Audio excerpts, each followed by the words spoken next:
Hi, I'm Jing and I'm a librarian. I've been shooting for about 10 years now and I like to shoot mostly in urban environments. My shooting includes the different facades of urban structures. I like to look at the complexity of the urban environments as well. So what I shoot also depends on a response of what I see when I get there. So I'm not always sure what I'm shooting, but it depends on really what presents to me on the day itself.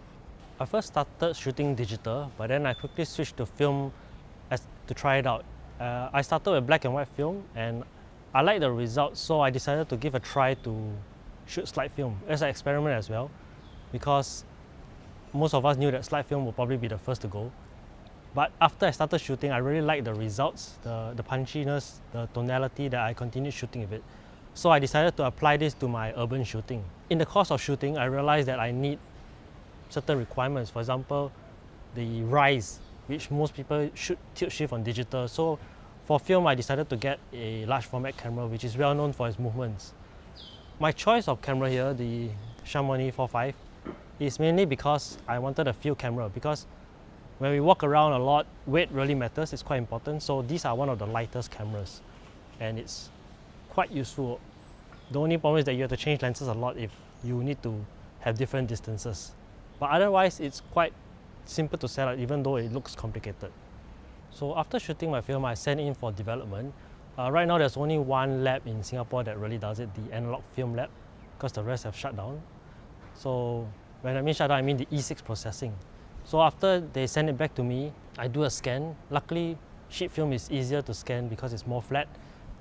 I shoot about, on average, maybe 8 to 10 shots before picking maybe 1 or 2 that really look very good. Then I do some processing and then I keep it away for a while. So in the course of shooting, I think I can shoot about accumulate maybe about 100 shots before I feel that there's something substantial going on. And then from there, I try to pick down to about 10–20% and then sit on it for a while before it really kind of consolidates to something as a project.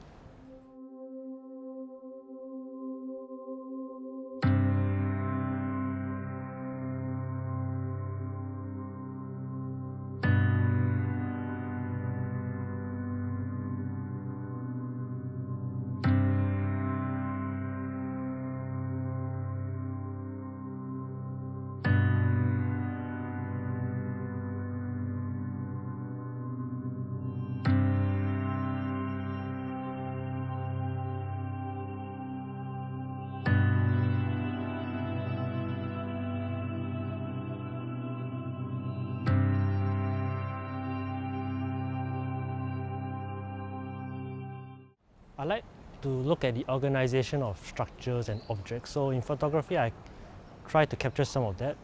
So when I walk around all these urban estates, the HDB estates, I also look at the way it's organized, the spontaneous, arrangement of objects. Even though it may seem quite normal, it kind of draws me, and that's what I like to shoot basically.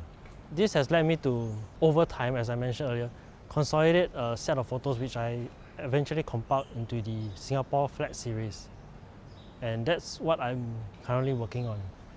Although what I'm shooting could be considered as mundane, I think there's a certain interestingness to it.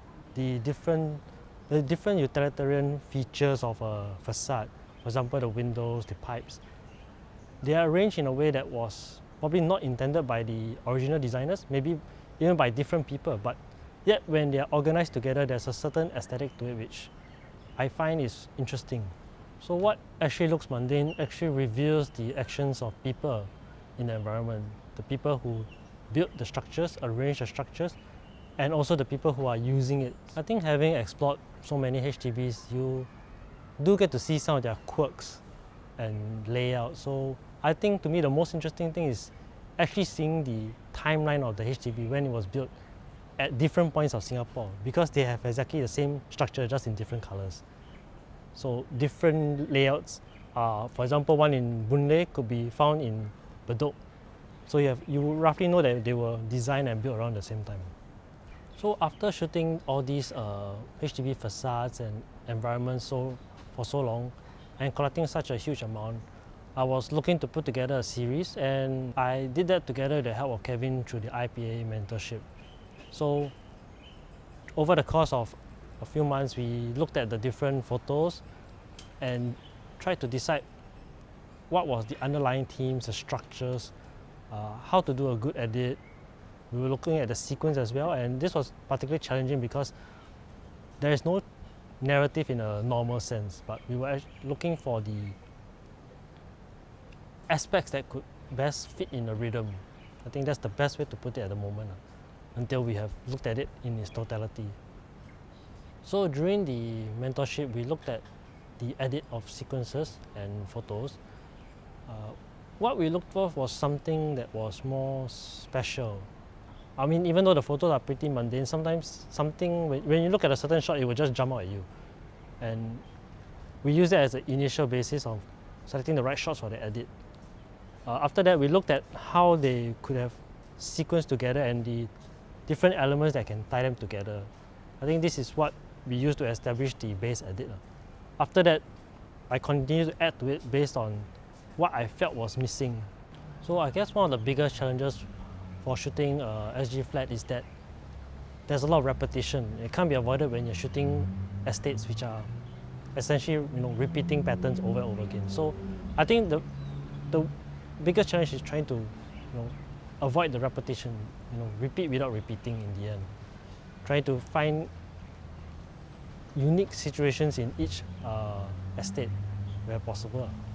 So from this experience and the mentorship, I've improved my way of doing the edit, the sequencing, and I've used this to help in other collaborative projects where it's more for fun, but it's also interesting to work with others and to organize different photos together into a sequence. So it kind of exercises the mind in that sense, and it can be fed back into my current projects as well.